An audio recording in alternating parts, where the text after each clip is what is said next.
Gimana nih Ayah Bunda kabarnya pagi ini? Kita semoga tetap semangat walaupun cuacanya hujan ya. Oke, mungkin Ayah Bunda boleh banget kita on cam supaya saya juga bisa lihat nih Ayah Bundanya lagi di mana, lagi ngapain. Supaya kita bisa sambil ngobrol-ngobrol juga ya Ayah Bunda ya. Kita sambil menunggu Ayah Bunda yang lain untuk masuk ke room Zoom. Oke, selamat pagi Ayah Bunda, selamat bergabung.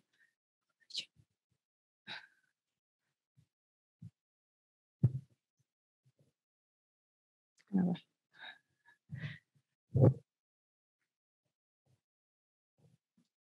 Selamat pagi Ayah Bunda. Semoga selalu dalam keadaan sehat walafiat ya Ayah Bunda ya.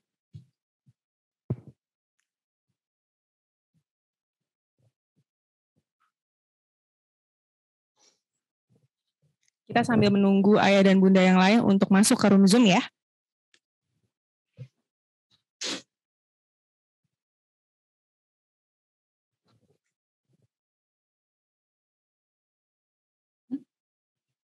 Terserah udah berapa? Ya udah. Oke. Oke, Ayah dan Bunda, kita akan mulai acaranya sekarang ya. Assalamualaikum warahmatullahi wabarakatuh. Selamat pagi Ayah dan Bunda. Terima kasih banyak sebelumnya karena sudah meluangkan waktu untuk hadir nih secara virtual di pagi hari ini karena kita hari ini mau sharing-sharing, mau ngobrol-ngobrol. Gitu. Semoga Ayah dan Bunda selalu dalam keadaan sehat, selalu dilindungi oleh Allah Subhanahu wa taala ya Ayah Bunda ya. Amin amin ya rabbal alamin. Perkenalkan Ayah Bunda, saya Namira, saya konselor dari Presgo Psychology Center. Nah, Ayah Bunda nanti di akhir acara kita akan ada form evaluasi yang bisa diisi oleh Ayah Bunda, nanti tolong diisi, untuk linknya akan kami cantumkan di kolom chat. Oke, kita sambil menunggu juga ya nih Ayah Bunda yang baru masuk. Selamat datang, terima kasih sudah hadir secara virtual untuk webinar pagi hari ini ya, Ayah Bunda ya. Oke, mungkin Ayah dan Bunda udah tahu ya, minggu lalu di webinar sebelumnya kita juga sudah sempat membahas dan juga kita juga sudah post di sosial medianya Sekolah Prestasi Global nih, kalau hari ini kita akan membahas terkait hepatitis misterius. Nah, kita langsung aja nih, tentu saya nggak sendiri. Kita akan sharing-sharing bersama dengan dokter dari Rumah Sakit Permata Depok. Tapi sebelum kita kenalan dan sebelum kita ngobrol-ngobrol, kita akan menyaksikan dulu ya video company profile dari Rumah Sakit Permata Depok.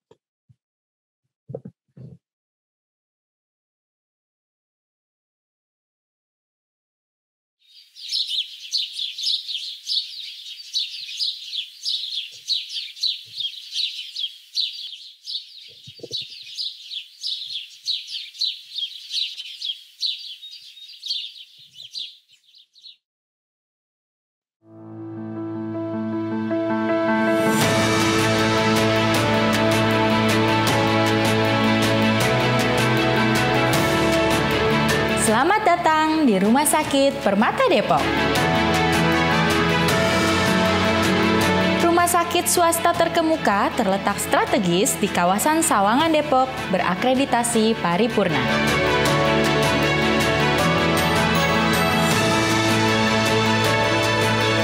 Kami memastikan Anda mendapatkan informasi pelayanan kesehatan secara lengkap, akurat, dan profesional dengan sambutan hangat kapanpun dibutuhkan. Rumah Sakit Permata Depok memberikan pelayanan berkualitas dengan dukungan dokter, perawat, dan staf terlatih.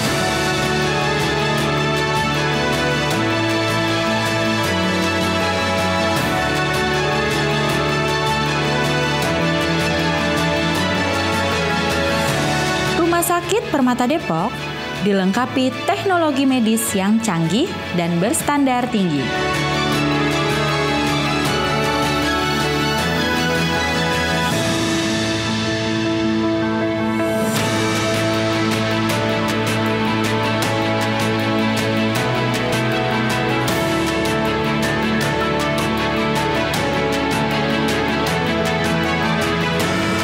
tersedia banyak alat hemodialisa dalam keadaan steril, sehingga pasien tidak perlu antri untuk cuci darah.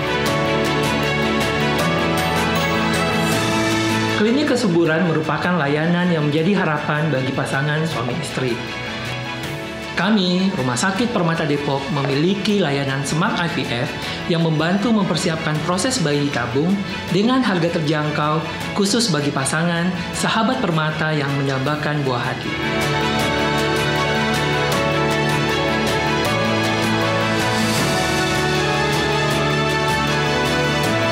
Dokter spesialis kandungan kami berpengalaman dalam menyediakan perawatan berkualitas dengan teknologi baru menggunakan USG 4 dimensi.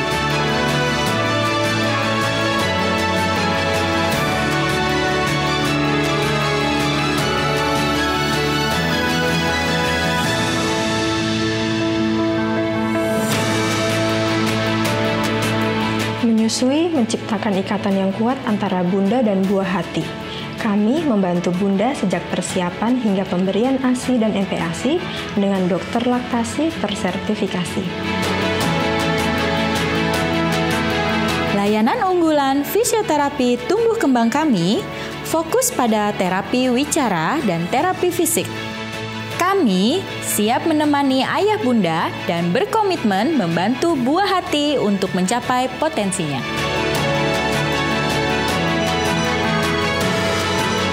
Kami percaya bahwa kesehatan merupakan sebuah perjalanan dan membutuhkan dukungan. Kami adalah sahabat kepercayaan Anda untuk meraih hidup sehat yang lebih baik. Rumah Sakit Permata Depok selangkah lebih maju dengan membangun jaringan pelayanan online melalui berbagai platform digital sehingga mudah diakses untuk sahabat permata.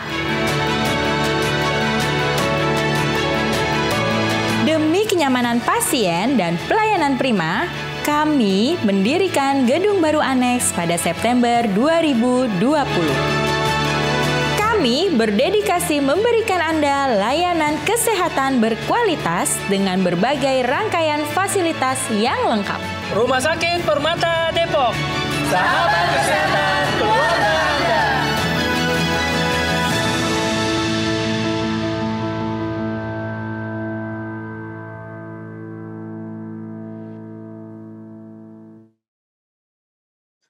Oke, terima kasih Ayah dan Bunda. Kita sudah menyaksikan tadi video company profile.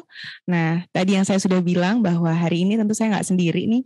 Kita akan sharing-sharing, akan ngobrol-ngobrol dan mendengarkan juga penjelasan dari dokter dari Rumah Sakit Permata Depok, yaitu Dr. Agnes Triharjaningrum, MSc SPA. Oke, silahkan dokter. Selamat pagi. Halo, selamat pagi semuanya. Pagi, Assalamualaikum warahmatullahi wabarakatuh. dokter. Waalaikumsalam warahmatullahi wabarakatuh. Apa kabar, dok? Baik, alhamdulillah Mbak Namira. Alhamdulillah. Oke, dokter. Nah, tadi saya juga udah mulai bahas nih, dokter ya, kalau kita hari ini mau ngobrolin terkait hepatitis akut misterius ini.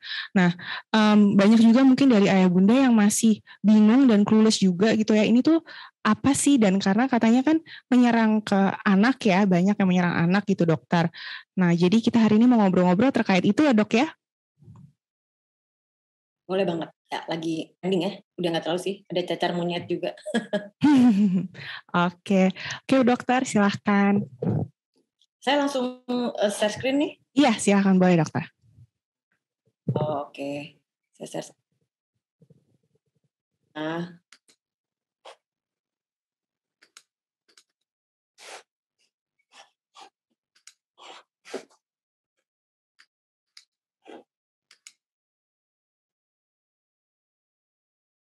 Apakah sudah terlihat screen share? Sudah dokter, sudah terlihat. Terlihat belum, Mbak? Sudah terlihat, dokter. Sudah terlihat ya? Sudah. Oke, kita mulai. Bismillahirrahmanirrahim. Assalamualaikum warahmatullahi wabarakatuh. Terima kasih Ayah Bunda semua, Mbak Namira juga sebagai moderator yang sudah minta saya untuk sharing di sini dan juga Rumah Sakit Permata Depok. Kali ini saya akan sharing tentang antisipasi hepatitis akut misterius pada anak yang memang sedang menjadi kekhawatiran banyak orang tua ya. untuk mempersingkat waktu, saya tidak berpanjang-panjang, saya langsung ke topik ya. Bentar. Ya, ini CV saya. Pokoknya saya di Rumah Sakit Permata Depok setiap hari sore kalau mau ketemu. Kemudian ini yang akan kita bahas yaitu tentang apa itu hepatitis, karena hepatitis misterius sendiri itu sebetulnya masih banyak misteriusnya ya. Jadi kita mesti tahu dulu hepatitis yang sebelumnya ada itu apa, nanti kita bahas sedikit. Kemudian baru tentang penyakit hepatitis misteriusnya, penyebab dan penularan, update kasusnya, pencegahannya, dan kesimpulan. Nah, sekarang sebelum masuk ke hepatitis misterius, kita akan bahas dulu tentang apa itu hepatitis. Jadi, kalau mungkin ayah bunda sekalian ingat pelajaran SMA di biologi di SMA ya, di organ tubuh kita ada yang namanya liver. Kalau di gambar ini merah ini atau hati. Nah, di sini organ ini jika dia mengalami peradangan maka disebut itu yang dinamakan hepatitis. Jadi si hepatitis ini betul-betul murni menyerang si organ hati ini, dan nanti baru bisa kemana-mana kalau memang misalnya penyakitnya tidak bisa ditanganin gitu ya. Nah, penyebab hepatitis itu banyak gitu, bukan cuman hanya si hepatitis misterius infeksi, bisa karena non-infeksi. Nah, kalau karena infeksi, yang mungkin sudah sering kita dengar adalah hepatitis A, hepatitis B, C, D, E, mungkin agak jarang ya, tapi itu juga ada bahkan sampai G sebetulnya. Kemudian bisa karena jamur, karena bakteri. Nah, untuk yang non-infeksi, itu penyebabnya juga macam-macam gitu, bisa karena alkohol, yang orang yang sering minum alkohol bisa merusak liver dan akhirnya menjadi hepatitis awalnya, kemudian jadi sirosis, kanker itu bisa. Kemudian obat-obatan. Kemudian sebentar, mohon maaf, saya belum matiin HP.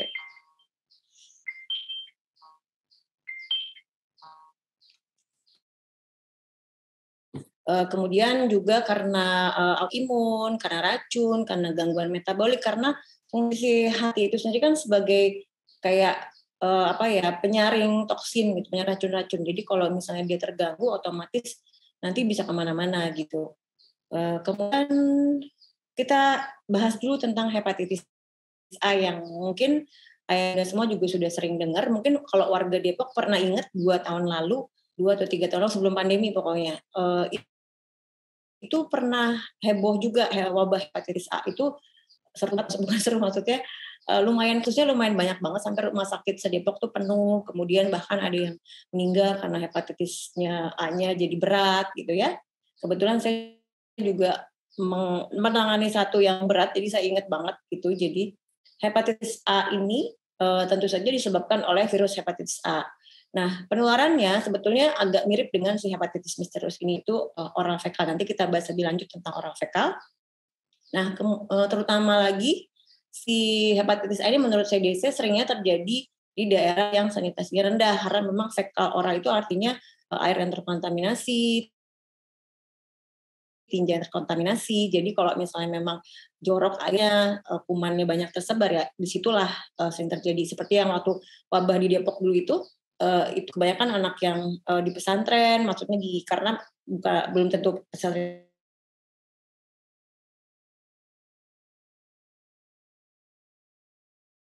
atau bersih tidak terjaga. Nah, seperti itu sama hepatitis misterius yang sekarang, gejala awalnya ya bisa demam, terus kemudian nggak mau makan, letih, lesu, muntah.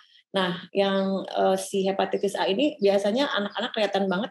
Awalnya mungkin nggak menyangka itu sebagai hepatitis, tapi begitu dia matanya kuning, begitu dia pipisnya kuning gitu, baru orang tuanya harus ke dokter, baru panik gitu ya, ini kenapa anak saya, dan ternyata setelah dites segala macam hepatitis A itu bukan hepatitis B gitu ya. Nah, pada umumnya ini ringan. Makanya waktu wabah di Depok itu juga alhamdulillah sih banyak yang baik-baik saja gitu. Mungkin beberapa kasus, sedikit sekali kasus, hanya kurang dari 1% kasus yang kemudian menjadi berat, sangat berat. Sama kayak beratnya, mirip kayak berat hepatitis misterius yang sekarang. Jadi dia bisa menimbulkan kejang, kemudian nggak sadar, akhirnya istilahnya keracunan hepatitis saking tingginya fungsi enzimnya gitu ya, akhirnya anaknya nggak sadar, terus kadang membutuhkan transplantasi hati juga. Dan kalau di Indonesia, karena di Indonesia masih kasusnya susah ya untuk transplantasi hati, akhirnya hepatitis fulminan ini sering tidak tertolong gitu. Jadi untuk ayah bunda yang punya anak yang belum melakukan vaksinasi hepatitis A, bisa melakukan vaksin hepatitis A karena vaksinnya ada. Dan walaupun memang kasusnya kebanyakan ringan, ya ini kita mencegah jangan sampai kena hepatitis fulminan kalau si anak terkena hepatitis A. Nah, kemudian kita berlanjut ke hepatitis B ya. Nah, hepatitis B ini, nah ini disebabkan oleh virus hepatitis B tentu saja. Namanya makanya dikasih nama virus hepatitis B gitu ya. Nah, beda sekali dengan virus hepatitis A yang penularannya tadi fekal oral. Nah, kalau ini penularan lewat kontak dengan cairan, misalnya darah, produk darah, air liur, cairan vagina, sperma. Karena itu kalau hepatitis B ini bisa menular dari jarum suntik. Jadi kalau misalnya orang suka narkoba, terus kemudian transfusi darah atau darah ini bisa banget menular dari sini hepatitis B. Karena itu ketika kita transfusi, di screening dulu kan ada hepatitis B enggak gitu. Ini karena ini alasannya, ini sangat menular lewat cairan gitu, kontak dengan cairan tubuh. Kemudian hubungan seks, nah itu juga bisa menular lewat sini.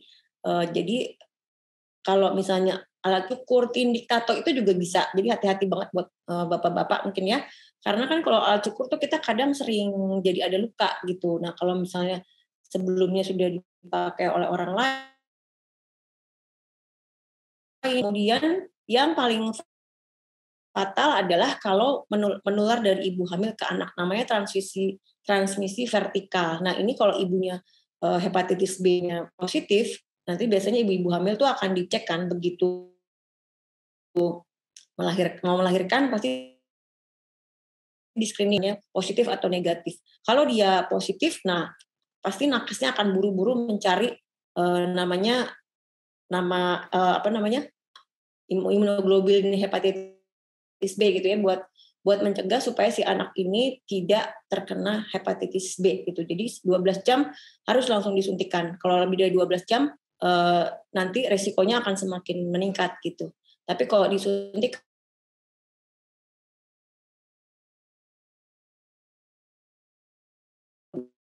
jadi ini penting sekali, tapi alhamdulillahnya di negara kita, di vaskes kita, kalau lahir di mana saja pasti ada screening ini dan pemerintah sudah menyediakan si hiperhep ini, namanya hiperhep. Nah, kemudian gejalanya juga pada anak tidak jelas gitu. Kadang-kadang bahkan tidak bergejala, cuman mual lesu. Tapi kalau misalnya memang dia ternyata tertular hepatitis B, nah nanti gedenya makin lama makin biasanya pelan-pelan itu dia memakan kayak istilahnya kayak memakan si hepar itu atau si liver itu pelan-pelan, dan akhirnya nanti begitu dia besar ternyata dia mengalami sirosis, si hatinya rusak, kemudian bahkan bisa jadi kanker hati. Nah ini makanya kenapa pemerintah membuat program vaksin hepatitis B. Makanya kalau Bunda lihat dari jadwal imunisasi itu, hepatitis B sejak lahir langsung dikasih, lalu ada bulan kedua, ketiga, keempat, ada ulangannya lagi nanti di 18 bulan dan di 5 tahun. Itu karena memang menyeramkan gitu kalau misalnya sampai seorang anak terkena hepatitis B dari transmisi vertikal dari ibunya.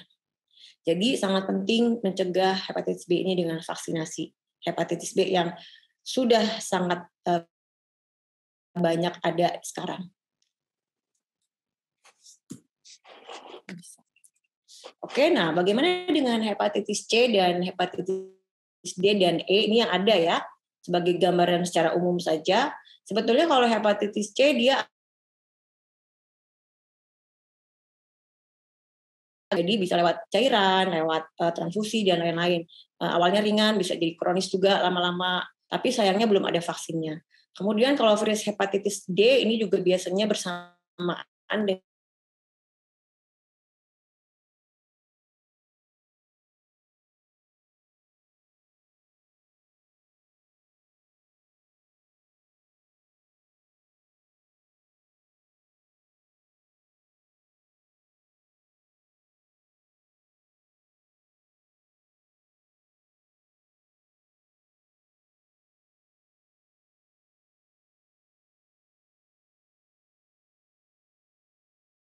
sebetulnya tidak bisa, ya. Jadi tidak bisa karena justru kenapa disebut misterius? Karena hepatitis ini justru bukan disebabkan oleh si A, B, C, D, E yang tadi sudah kita bahas gitu. Jadi kalau kriteria diagnosis dari WHO, ini banyak nih sekarang kasus-kasusnya di Indonesia yang diskredit istilahnya ya. Diskredit artinya dikeluarkan dari diagnosis hepatitis misterius karena ternyata anaknya memang awalnya dia hepatitis ada kuning, ada gejala segala macam, fungsi hati juga meningkat, tapi begitu diperiksa ternyata hepatitis A positif, hepatitis B-nya positif, berarti bukan gitu. Intinya si hepatitis gitu atau sebab lain, tapi betul-betul misterius gitu.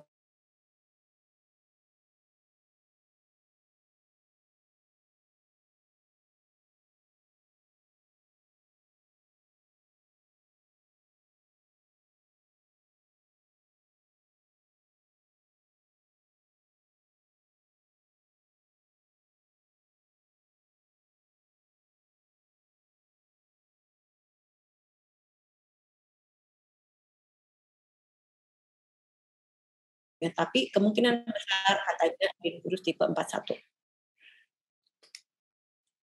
Nah, jadi bagaimana gejala hepatitis misterius ini? Gejalanya sebetulnya mirip sekali dengan hepatitis A yang kita bahas. Mungkin kalau ayah bunda anaknya pernah mengalami hepatitis A, tahu banget nih gejalanya. Gejala awal biasanya mual, muntah, diare berat, diare ringan. Nah, tapi bedanya kalau hepatitis A itu begitu dia mual, muntah, diare berat, dan ada gejala lanjut, jadi kuning, mata kuning. Nah, itu nggak cepat jadi berat gitu. Nah, kalau hepatitis misterius ini, begitu dia fungsi hatinya naik, jadi di dalam tubuh kita itu di liver tadi ada namanya fungsi, kita ada pemeriksa, ada enzim yang namanya SGOT, SGPT kita sebutnya. Nah itu kalau misalnya ada kerusakan di hati, dia akan meningkat dan masuk ke dalam darah. Makanya kita cek si SGOT, SGPT itu. Kalau dia naik lebih dari 500, yang sekarang hepatitis misterius ini, maka harus hati-hati, harus dirujuk gitu.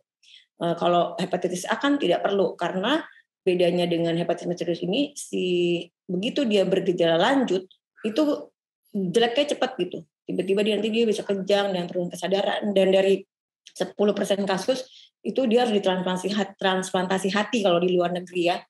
Bahkan kalau di Indonesia diduga ada yang meninggal itu karena kita memang untuk transplantasi hati masih sangat susah gitu, masih sangat sulit. Sudah ada beberapa sering lumayan setahun berapa kali gitu di RSCM, tapi itu pun nanti harus minum obat setiap hari gitu ya seumur hidup, dan gampang sakit, macam-macam kompleks transplantasi hati ini. Jadi kalau bisa jangan sampai terkena gitu ya. Nah, jadi nanti kalau udah bergejala lanjut biasanya air kencingnya akan berwarna pekat seperti teh, kemudian BAB-nya jadi putih pucat, kemudian udah jelas mata sama kulit menguning. Nanti kalau udah sampai lebih parah lagi bisa ada gangguan pembekuan darah, kejang, penurunan kesadaran. Nah kalau udah seperti ini repot. Dan sayangnya si hepatitis misterius ini untuk menjadi jeleknya itu lumayan cepat gitu. Nah ini yang dikhawatirkan. Makanya kalau di bahasa Inggris tuh sebutannya tuh hepatitis akut severe gitu ya, berat. Of unknown of origin gitu kalau di bahasa Inggris kan, karena memang dia sering dari akut tuh berarti sebelum 2 minggu ya, terus mendadak berat gitu. Nah kemudian lagi ini yang harus diwaspadai, tadi sudah agak dibahas ya, intinya kalau misalnya ada mual, muntah, diare yang cukup hebat, ini kita harus membedakan dengan diare biasa, tentu saja jangan lebay juga gitu ya. Kadang sekarang yang jadi permasalahan para dokter itu adalah ada yang jadi lebay, ada yang terlalu tenang gitu, jadi kita agak harus hati-hati gitu. Tapi intinya kalau diarenya sering, sakit perutnya hebat, muntahnya hebat, lebih baik dicek saja fungsi hatinya yang tadi SGOT, SGPT itu. Nah jika muncul gejala awal, ini dari Kemenkes ya, saran dari Kemenkes, jangan panik. Kemudian kalau gejalanya berlanjut, udah muncul, kalau dulu hepatitis A begitu muncul kuning mata dan kulit, kita masih bisa tenang-tenang saja. Tapi kalau memang hepatitis misterius ini begitu mata dan kulit menguning, apalagi fungsi hati di atas 500, itu udah sangat hati-hati, harus dipantau lebih lanjut, dirujuk, kemudian pemeriksaannya akan dilakukan, kita laporkan ke Dinkes, nanti dicek segala macam, dipastikan apakah ini memang benar hepatitis misterius apa bukan gitu. Dan kalau sudah terjadi kejang penurunan kesadaran tentu harus dibawa ke emergensi ya. Ke PICU maksud saya, sorry. Nah, ini bagaimana penularannya? Tadi kita sudah agak bahas sedikit bahwa penularannya karena sebetulnya masih belum pasti juga. Maksudnya kan semuanya masih diduga nih. Tapi karena tadi diduga dia adalah penyebabnya adenovirus, dan adenovirus itu dia menular dari droplet dan juga dari fekal oral. Karena itu ini di sini bisa dilihat gambarnya. Jadi misalnya ini penularannya fekal oral itu seperti ini gitu prosesnya. Bisa dilihat di organ pencernaan ini. Jadi misalnya virusnya keluar dari dalam tinja, lalu dia mengkontaminasi air, misalnya di mana, di sungai atau di kolam, kemudian orangnya berenang gitu ya. Kemudian kena makanan, kena air, kemudian orangnya tertelan, seorang anak tertelan itu yang terkontaminasi virus. Nah, kemudian dari sinilah prosesnya seperti ini. Nah, jadi bisa sebetulnya karena dia juga bisa lewat droplet, jadi dari udara juga bisa gitu.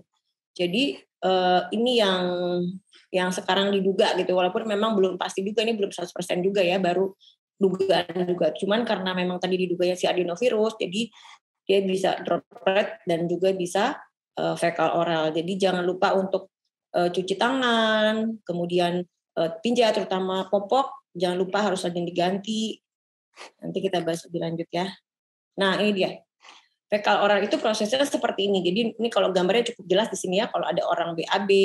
Makanya tadi disebutkan untuk hepatitis A, kalau sering terjadi disanitasi yang kurang, kalau misalnya WC-nya jorok kan nanti bisa kemana-mana gitu, bisa ada lalatnya nempel, lalatnya ke fesesnya, nempel ke fesesnya, lalu lalatnya terbang kena cairan, kena tangan, kena di tanah, terus anaknya lari-lari, megang-megang. Nah, dari sini biasanya dia penularannya. Kemudian anaknya pegang makanan, dimakan, ya udah dari sinilah penularannya fekal oral seperti itu. Kalau droplet mungkin kita semua sudah tahu, ini persis kayak COVID ya, semua sudah sangat familiar. Jadi karena itu mengapa tetap disarankan untuk memakai masker, karena itu juga salah satunya bisa untuk secara tidak langsung melindungi kalau memang benar si hepatitis misterius ini disebabkan oleh adenovirus. Nah, ini update kasus yang mungkin saya mengingatkan kembali, mungkin ayah bunda semua juga sudah sering baca ya di awal. Jadi awalnya dari 5 April 2002 di Inggris Raya, kemudian kenapa si WHO ini bikin jadi KLB sih, jadi bikin heboh gitu ya. Karena kalau namanya juga WHO ya, World Health Organization, jadi begitu ada yang tidak biasa, dia akan melaporkan. Dan kenapa dianggap KLB? Karena belum pernah ada selama ini kejadian di mana anak-anak tiba-tiba sakit kuning dan itu dilaporkan oleh beberapa negara gitu. Nah, saat itu yang terjadi. Makanya itu menjadi perhatian khusus buat WHO sehingga disebut KLB. Walaupun sebetulnya tidak perlu terlalu khawatir karena penyebarannya tidak secepat COVID itu. Jadi memang cukup lambat gitu ya. Tapi kenapa dibuat KLB oleh WHO? Karena seperti itu. Jadi tiba-tiba aja loh, kok ini di berbagai negara tiba-tiba ada kasus yang sama, anak-anak pada kuning, padahal biasanya anak-anak hepatitis ini lebih menyerang ke anak yang agak besar gitu. Tapi sekarang bahkan di bawah 5 tahun juga pada kena gitu. Nah, akhirnya 15 April ditetapkan sebagai KLB, lalu ada 30 April ada dugaan 3 kasus meninggal di Indonesia. Terus kemudian di negara lain 170 kasus di April. Nah, di Mei, 23 Mei di Indonesia yang tadinya akhir-akhir April kita dengarnya ada 3 kematian, ternyata sekarang sebetulnya meninggal sekarang 4 sih ya, katanya ada 4, tapi kasusnya memang dugaannya sudah menjadi 35 kasus. Tetapi seperti yang tadi saya jelaskan, ini alhamdulillahnya sudah di-discredit 16-nya gitu ya, jadi nggak semuanya probable. Kalau probable kan kemungkinan banget memang mungkin dia hepatitis misterius gitu ya.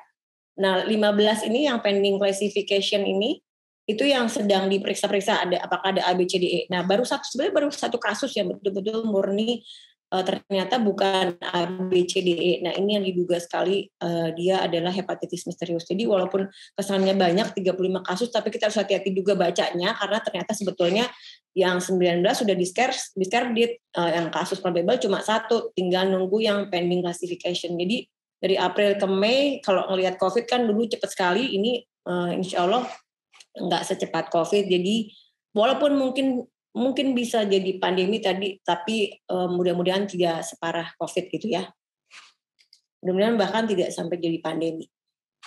Nah, jadi bagaimana cara orang tua mencegahnya? Karena ini kan agak serem gitu kesannya ya. Jadi seperti sebetulnya ini sudah sering dibahas ya, PHBS intinya. Jadi kebersihan. Tapi mungkin yang lebih di-highlight adalah selain masker adalah yaitu tadi cuci tangan udah jelas, pastikan makan dalam keadaan makan dan bersih. Nah, untuk anak-anak sekolah terutama harus bawain bekal piring sendiri, garpu sendiri, dan nggak boleh gantian sama orang lain. Itu harus disiplin gitu. Apalagi kadang-kadang kalau anak yang di pesantren mungkin agak susah ya. Nah, ini harus diingatkan kembali untuk tidak bergantian alat makan. Terus kalau ada yang sakit, sebaiknya tidak sekolah, tidak berenang nih. Anak-anak yang sakit berenang itu berisiko banget nanti menularkan tinggi atau di hepatitis gitu ya. Kemudian menjaga kebersihan rumah dan lingkungan tentu saja. Terus kemudian tetap seperti COVID, jadi jaga jarak, apalagi anak-anak yang di bawah 2 tahun yang belum bisa pakai masker, jaga jarak, terus sebisa mungkin kalau terlalu ramai ya hindari itu, kalau anak-anak kecil terutama ya. Nah kalau dari IDAI ya sama ya prinsipnya, kemudian ada tambahan, jangan lupa membuang tinja atau popok sekali pakai pada tempatnya, karena itu tadi dia menularnya lewat si tinja atau popok ini. Mungkin ini sudah sering dibahas ya, mudah-mudahan bisa diterapkan walaupun kita sudah merasa seperti pandemi sudah hampir berakhir. Nah, ini adalah pertanyaan yang sering muncul. Nanti mungkin boleh dilanjut lagi sama pertanyaan-pertanyaan dari Bapak Ibu sekalian. Tapi ini pertanyaan yang saya sebagai di lapangan gitu ya, saya sering ditanya sama orang tua, ada yang ketakutan, dok ini benar ya gara-gara vaksin COVID-19. Nah jawabannya bukan, ini sudah dibantah juga oleh Kemenkes kalau di websitenya ada yang hoax tuh, anti hoax tuh ada ya. Jadi kenapa bisa muncul disangka gara-gara vaksin COVID, karena beberapa merek, ada 2 merek sebetulnya, J&J dan AstraZeneca kalau tidak salah, itu mereka bahannya tuh dari adenovirus gitu si vaksinnya. Jadi orang-orang menyangka oh dari situ kali gitu. Padahal tipenya bukan tipe 41. Jadi sudah pasti bukan. Dan kemudian karena kebanyakan anak yang terkena di Inggris itu di bawah 5 tahun. Nah dari mana kalau dari vaksin? Karena mereka belum divaksin kan, nggak mungkin juga gitu ya. Kemudian pertanyaan yang lain adalah karena ini lewat tinja tadi fekal oral, apakah boleh berenang? Ini juga sering ditanyakan oleh bapak ibu yang apalagi anaknya dia bilang, aduh anak saya baru ikut les renang lagi nih, gimana gitu, boleh nggak berenang? Sebetulnya ya boleh, karena ini kan masih misterius ya, masih diduga semuanya. Sebetulnya bukan haram gitu, nggak boleh sama sekali, bukan seperti itu. Asal dilihat lagi tadi precaution-nya gitu. Jadi kalau yakin bersih, kalau renangnya di desinfektan, kemudian tidak terlalu ramai, kan kadang-kadang ada yang kalau renang tuh kayak cendol istilahnya, orang bilang seperti itu ya, ramai banget orang. Kalau ramai banget orang, kita betul-betul tidak bisa menjaga kebersihan, kemudian nanti tinjanya, pipisnya segala macam kita tidak bisa jaga. Jadi kalau bisa ada kolam renang yang sepi, udah pasti di desinfektan ya, tentu boleh-boleh saja gitu. Nah kemudian lagi yang sering ditanyakan, yang tadi sudah saya bahas juga, bisa nggak sih vaksin hepatitis A dan vaksin hepatitis B ini mencegah? Karena saya beberapa kali didatangin pasien dan mereka minta untuk divaksin hepatitis. Saya mau dong dok divaksin hepatitis A, anak saya belum, takut nih sama hepatitis misterius gitu. Nah, tentu saja sebetulnya ya tentu bagus gitu ya, vaksin hepatitis B itu penting. A atau B itu penting, tapi sekali lagi jangan sampai misleading, jadi menyangka bahwa dengan vaksin hepatitis A dan vaksin hepatitis B artinya sudah terhindar dari si hepatitis misterius ini. Karena tidak seperti itu, karena tadi sudah kita jelaskan panjang lebar, sebabnya ada berbeda, dan justru si hepatitis misterius ini penyebabnya justru bukan si A, B, C, D, E. Jadi si vaksin A dan B, hepatitis A dan B tentu saja tidak bisa mencegah terjadinya hepatitis misterius yang belum diketahui sebabnya ini. Nah, jadi sekali lagi, karena walaupun memang berita di luar sana kesannya menakutkan, tapi jangan terlalu khawatir juga, waspada boleh, tapi panik jangan, karena alhamdulillahnya dia tidak secepat COVID, kemudian juga kasusnya juga alhamdulillah sampai sekarang juga masih sangat jarang gitu ya, walaupun kita tetap harus waspada. Jadi tetap update seperti ini biar kita tahu bagaimana mencegahnya, tetap lakukan pencegahan supaya kita bisa lebih mendengarkan berita-berita dan jangan juga termakan berita hoax gitu ya. Nah, sebagai kesimpulan, hepatitis akut misterius akut pada anak ini sudah ditetapkan KLB oleh WHO. Kenapa disebut KLB? Tadi saya sudah jelaskan, karena kita tetap harus waspada, karena tiba-tiba aja ini muncul si penyakit yang tidak pernah ada sebelumnya, tiba-tiba kuning di anak dan barengan di berbagai negara. Nah, kalau kita tahu perbedaannya dengan hepatitis yang lain apa, kemudian tahu gejalanya, tahu penularan dan pencegahannya, nah diharapkan ayah bunda semua, kita semua tidak usah panik dan tahu kapan harus ke rumah sakit, kapan harus masih bisa wait and see, kapan harus segera ke rumah sakit. Mungkin itu saja dulu sharing dari saya. Selanjutnya bisa kita lanjutkan dengan tanya jawab. Terima kasih. Mohon maaf kalau ada yang salah. Assalamualaikum warahmatullahi wabarakatuh. Saya kembalikan ke Mbak Namira sebagai moderator ya, Mbak.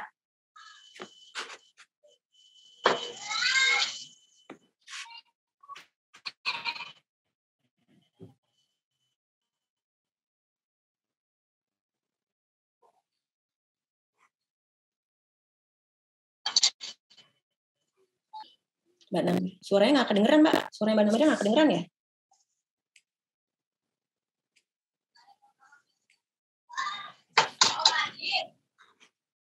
Belum terdengar.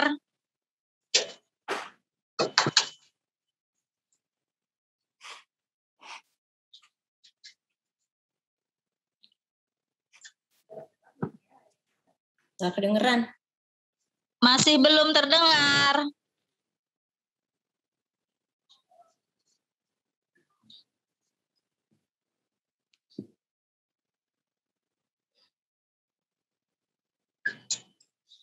Belum kedengeran.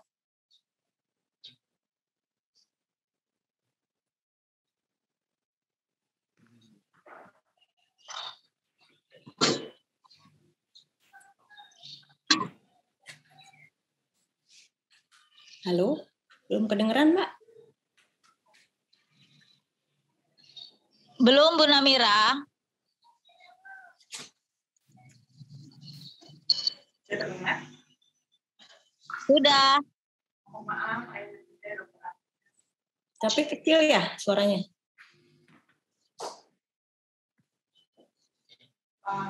sudah terdengar? Sudah. Ayah bunda, Dr. Agnes? Udah kedengeran tapi kecil, Mbak. Masih kecil ya suaranya ya?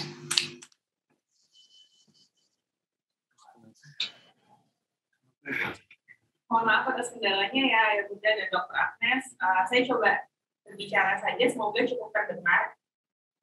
Tadi kita sudah membahas terkait hepatitis misterius bersama Dr. Agnes. Selanjutnya saya akan buka sesi tanya jawab. Ayah Bunda boleh raise hand atau tulis di kolom chat pertanyaannya, nanti akan saya bacakan. Suara saya terdengar?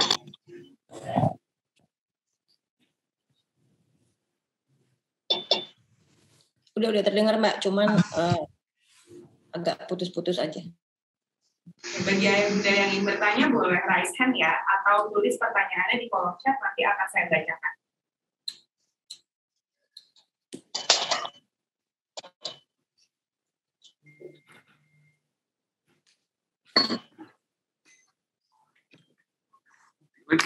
Udah Divan.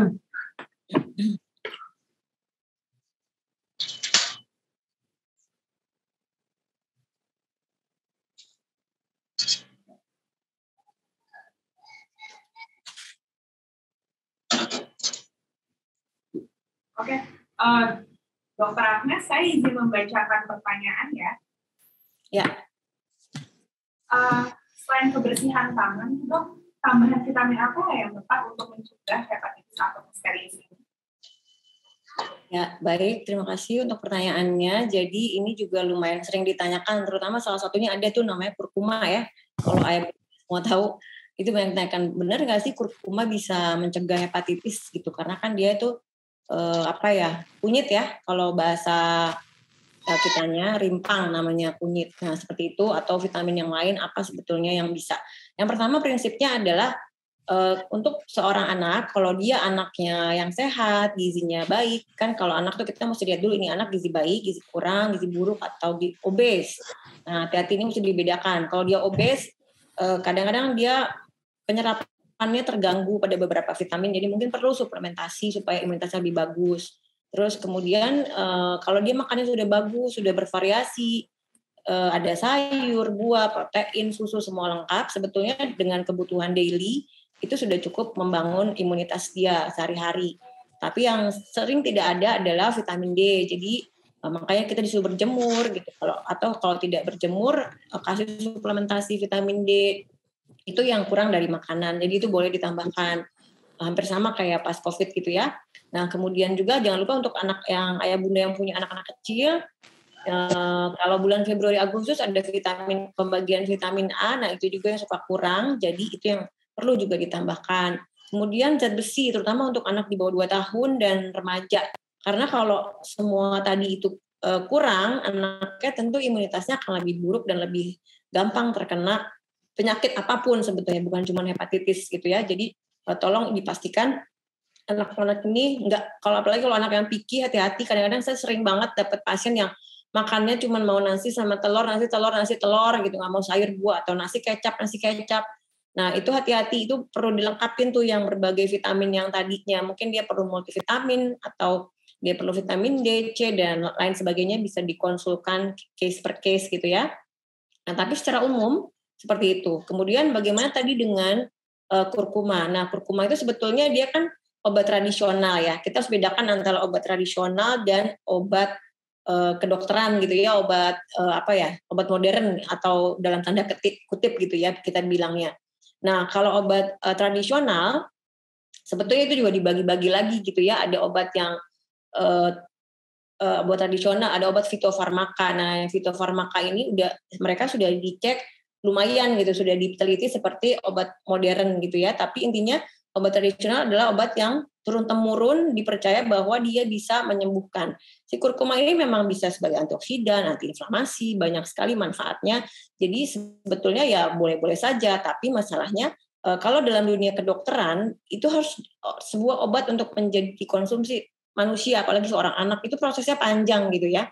Jadi harus diteliti dulu di tikus atau di binatang, kemudian diteliti dulu di manusia sedikit, kemudian banyak, kemudian manusia yang lebih banyak lagi, pada dewasa dulu. Kalau dewasa aman, baru pada anak-anak. Nah, kalau misalnya anak-anak setelah ada itu, baru kemudian disahkan, oh ini obat vitamin aman buat si anak ini, atau bisa memang buat hepatitis.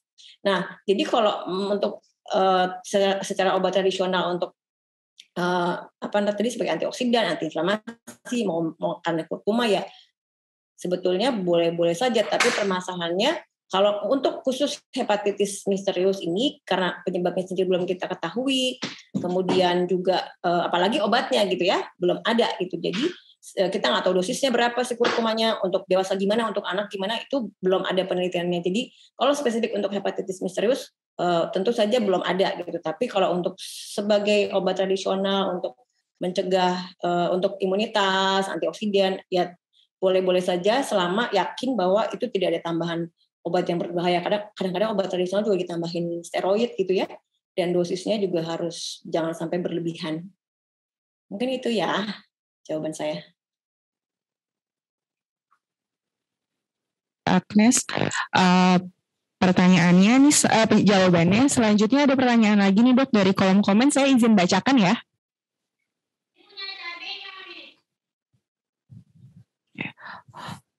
Ini dari Bunda Nadia nih dok, bertanya, vitamin apa ya rekomendasi dari dokter nih jika anak saya tidak suka sayur?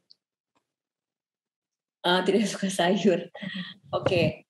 Terima kasih pertanyaannya. Jadi ini juga permasalahan hampir banyak orang tua ya, anaknya nggak suka sayur. Yang pertama, saran saya sih sebelum kita cari solusi vitamin, coba perbaiki dulu anaknya, karena makan itu kan skill seumur hidup ya, itu penting banget gitu, termasuk skill makan sayur. Makan sayur jadi sebuah skill gitu kalau menurut saya, karena begitu kita nggak mau makan sayur dari kecil, artinya nanti sepanjang hidup, sepanjang usia, kita akan maunya yang misalnya cuman gorengan atau cuman protein hewani aja.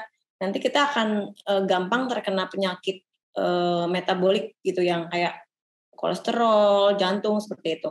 Nah, jadi menurut saya pertama kali sarannya adalah coba kita perbaiki dulu habit si anak ini. Jadi coba biasakan untuk menyukai sayur. Yang pertama caranya adalah dengan kita orang tuanya harus jadi contoh dulu, karena saya juga sering dapat kasus orang tuanya nggak suka sayur, gimana anaknya bisa makan sayur gitu ya, karena nggak pernah disediakan juga gitu. Yang kedua, kalau udah orang tua udah suka, anaknya tetap nggak suka, dicoba lagi dengan pemahaman, karena kata orang bijak, pemahaman itu adalah gurunya perubahan gitu. Ini bisa merubah seseorang gitu kalau kita paham. Jadi usia berapapun, kalau dia udah bisa mulai diajak diskusi, sebetulnya mulai biasakan untuk dia menyukai si sayur dan buah-buahan ini. Caranya, apalagi kalau kita lihat orang luar negeri kan mereka tuh seneng banget gitu ya, salad buah-buahan mereka bisa, kenapa kita enggak gitu kan. Nah, jadi tipsnya adalah sebetulnya bisa dicoba dengan mengajak mereka ke ke pasar, beli sayuran, kemudian dilibatkan dalam memasak sayur-sayuran gitu. Kemudian ketika makan juga disuruh nyicipin bareng-bareng, dibuat menyenangkan gitu, atau ditontonin video atau game atau baca buku tentang manfaat sayuran gitu. Karena balik lagi dari pemahaman biasanya seorang manusia itu bisa berubah gitu. Mudah-mudahan dari situ nanti anaknya doyan makan sayur. Nah, kalau itu sudah dilakukan nggak mau juga ya, mau nggak mau baru kita lari ke vitamin gitu ya. Nah, vitamin sebetulnya kalau kita lihat kandungan sayuran itu kan dia lebih banyak mikronutrien ya, jadi lebih kayak vitamin C, zinc ada di daging, daging juga ada, lebih ke mikronutrien seperti vitamin C, vitamin B, yang kecil-kecil seperti itu. Dia memang butuhnya sedikit tapi penting, kalau nggak ada tubuh kita nggak bisa memetabolisme segala macam gitu ya. Saya pernah 2 kali saya dapat kasus ini, kasus langka banget, Scarfi namanya. Jadi anaknya itu cuman mau minum sari kacang hijau, umurnya sekitar 2 atau 3 tahun, saya agak lupa. Dia jadi sama orang tuanya dibiarin aja, anaknya itu cuman mau minum makan sehari-hari cuman sari kacang hijau sampai habis berdos-dos gitu. Sari kacang hijau aja udah itu, nggak ada makan yang lain, nggak ada, itu aja sampai anaknya udah gizi kurang, udah dan tiba-tiba dia datang dengan tidak bisa jalan gitu. Awalnya saya juga bingung, ini kenapa nggak bisa di ronsen apa segala macam, normal gitu kan. Terus saya rujuk ke dokter bedah ortopedi, ternyata saya juga mungkin saat itu nggak lihat gusinya, ternyata gusinya memang agak merah, sering berdarah gitu. Ternyata semata-mata hanya kekurangan vitamin C gitu. Itu sampai bisa bikin dia nggak bisa jalan gitu, saking kekurangannya gitu. Dia udah defisiensi parah gitu ya. Belum lagi zat besi, itu macam-macam deh. Ada aja kasusnya gitu ya. Jadi hati-hati untuk orang tua yang anaknya pemilih-milih seperti ini, kalau bisa segera diluruskan kembali supaya tidak berkepanjangan gitu. Jadi kalau balik lagi untuk vitamin yang nggak mau sayur tadi, sebetulnya balik lagi mesti di list detail sebetulnya ya. Dia nggak mau sayur terus nggak mau apa lagi gitu. Kalau memang murni nggak mau sayur sama sekali, mungkin bisa multivitamin juga bisa gitu ya, atau vitamin yang mengandung vitamin C, vitamin B seperti itu. Kalau dia juga nggak berjemur ya ditambahin yang ada vitamin D-nya. Jadi mesti kita lihat detail dia nggak maunya apa aja, kemudian kita mesti lihat dalam satu vitamin itu kadang-kadang soalnya beda-beda juga ya, saya kan nggak boleh sebut merek di sini ya, cuman ada yang kita mesti sebagai orang tua kita mesti aware dan mesti baca gitu di komposisinya. Ini vitamin ini isinya apa aja, ada yang cuman A, D, E, K, ada yang cuman vitamin A, vitamin D, C, B, ada yang lengkap semua, ada yang ada zincnya, ada yang vitamin C. Nah ini ayah bunda sekalian mesti lihat. Jadi nanti begitu ngelihat, terus anaknya kira-kira kurang vitamin C, kurang vitamin B, nggak mau sayur sama sekali, oke, bisa dikasih yang ini. Mungkin itu jawaban saya secara umum aja ya, karena harus dilihat juga kasus per kasus. Oke, terima kasih banyak Dr. Agnes atas jawabannya. Mungkin ayah bunda ada yang mau bertanya secara langsung, boleh raise hand langsung.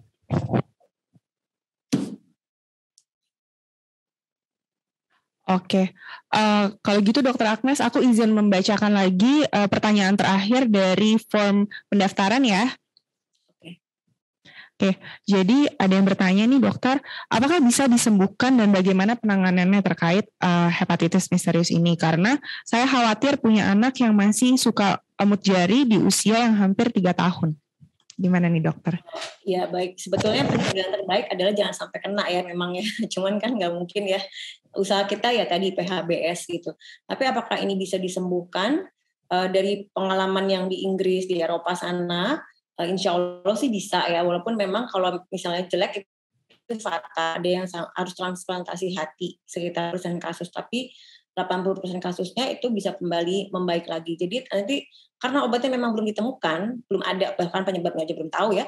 Jadi yang dilakukan oleh dokter ketika anak mengalami misalnya sampai hepatitis akut misterius yang berat ini, gitu biasanya nanti kan masuk ICU anak ya, masuk ICU anak nanti akan dilihat apa aja masalahnya gitu. Misalnya dia penurunan kesadaran, nanti ada obat yang misalnya membuat atau karena amonium nanti diturunkan karena amoniumnya seperti itu, atau dia ada perdahan atau kejang diberi anti kejang seperti itu.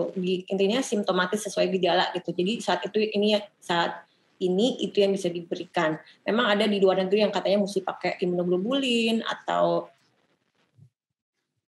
antivirus gitu ya, tapi itu masih trial error. Seperti waktu ingat kalau kita zaman COVID waktu itu kita awal-awal disuruh kayak pakai ivermectin, sempat heboh, kemudian sampai transfusi dari orang lain yang udah pernah transfusi plasma gitu ya, ternyata enggak seperti itu. Jadi karena kasusnya masih seperti itu, jadi kita masih menunggu, tapi intinya simptomatis. Dan sebetulnya ini kan virus ya. Kalau virus itu prinsipnya kan self-limiting disease sebetulnya, dia bisa sembuh sendiri dengan imunitas kita gitu. Jadi kalau imunitasnya bagus, diperbagus atau ditambah, insya Allah dia akan membaik gitu. Dan banyak-banyak berdoa aja ya Bun, karena yang lebih agak serem dari hepatitis misterius ini adalah kebanyakan ya dari data yang ada di Inggris sana dan UK itu, anaknya sebelumnya baik-baik aja, sehat walafiat gitu, nggak ada komorbid kayak misalnya COVID, kemudian kalau ada komorbid dia jadi berat, ini enggak. Jadi dia sehat walafiat, tiba-tiba kena, tiba-tiba perburukan, terus harus transplantasi hati, amit-amit gitu ya. Kalau di sana kasus meninggalnya sangat jarang, cuma ada 1 ya dari ratusan di Indonesia ini yang kadang memang datang sudah sering telat gitu. Tapi sekali lagi tidak usah panik, tetap kita udah tahu cara pencegahannya gimana sambil banyak berdoa. Mudah-mudahan Allah menjaga kita semua. Mungkin itu ya Mbak Namira. Oke, amin ya robbal alamin. Oke, mungkin ayah dan bunda ada yang mau bertanya lagi? Oke, jika tidak langsung aku boleh menyimpulkan sedikit ya dokter ya. Tadi berdasarkan penjabarannya dari dokter Agnes sih, yang bisa aku simpulkan adalah kita sebagai orang tua ataupun juga dari sekolah kita boleh waspada tapi jangan panik. Jadi dengan bisa mengenali gejalanya, kita kenali perbedaannya juga nih dengan hepatitis biasa. Kita lihat juga gejalanya apakah mengarah ke arah ada tendensi ke arah hepatitis atau memang penyakit lain, lalu juga memeriksakan ke dokter gitu. Juga memahami nih terkait penularan dan pencegahannya seperti apa. Dan kita juga bisa saling kerjasama ya, ayah bunda kami di sekolah dan ayah bunda di rumah juga dengan pencegahan, yaitu banyak-banyak mengingatkan dan juga mencontohkan anak untuk mencuci tangan, lalu juga menggunakan alat makan sendiri, terutama di sekolah, dan juga kita memakai masker dan menjaga jarak. Kurang lebih seperti itu ya Dokter Agnes ya. Ya, terutama mungkin saya tambahin sedikit kebersihan toilet ya, Mbak Namira ya. Ini di Indonesia kayaknya masih sering jorok kan. Jadi, karena ini pengeluarannya oral fekal, toilet itu sangat penting untuk dijaga kebersihannya gitu. Apalagi di sekolah, di pesantren, nah itu titip kalau bisa. Oke, siap Bunda. Ini juga akan jadi concern kita bersama dari sekolah. Dan juga terakhir, ayah dan Bunda, bahwa hepatitis misterius ini tidak disebabkan oleh vaksin COVID. Begitu ya dokter ya? Iya, jadi nggak usah khawatir, tetap vaksin. Oke, Dokter Agnes, terima kasih banyak. Kita hari ini sudah sharing. Saya mohon maaf dokter, ayah bunda atas kendalanya tadi. Semoga ilmu yang kita pelajari hari ini bisa bermanfaat, bisa langsung dipraktekkan di rumah dan juga bisa kita kerjasama nih ayah bunda di rumah dan kami di sekolah untuk tetap menjaga kesehatan anak-anak. Amin. Semoga anak-anak tetap sehat, kita juga tetap sehat ya ayah dan bunda ya. Oh iya ayah dan bunda, saya mohon untuk diisi link form evaluasinya yang akan saya simpan di kolom chat. Ayah bunda juga boleh banget nih membagikan pengalaman seru dan juga berbagi apa yang udah kita omongin, ada yang kita obrolin hari ini di sosial media, dan boleh banget di tag ke Instagramnya Sekolah Prestasi Global di @prestasiglobal. Dan jangan lupa juga untuk follow sosial media kita di Sekolah Prestasi Global, Instagramnya @prestasiglobal dan juga Facebooknya di Sekolah Prestasi Global. Dan juga jangan lupa untuk like dan subscribe YouTube Sekolah Prestasi Global. Oke, saya Namira. Terima kasih banyak ayah dan bunda. Kurang lebihnya mohon maaf. Wassalamualaikum warahmatullahi wabarakatuh. Terima kasih ayah bunda, Dr. Agnes. Terima kasih banyak. Semuanya sama-sama.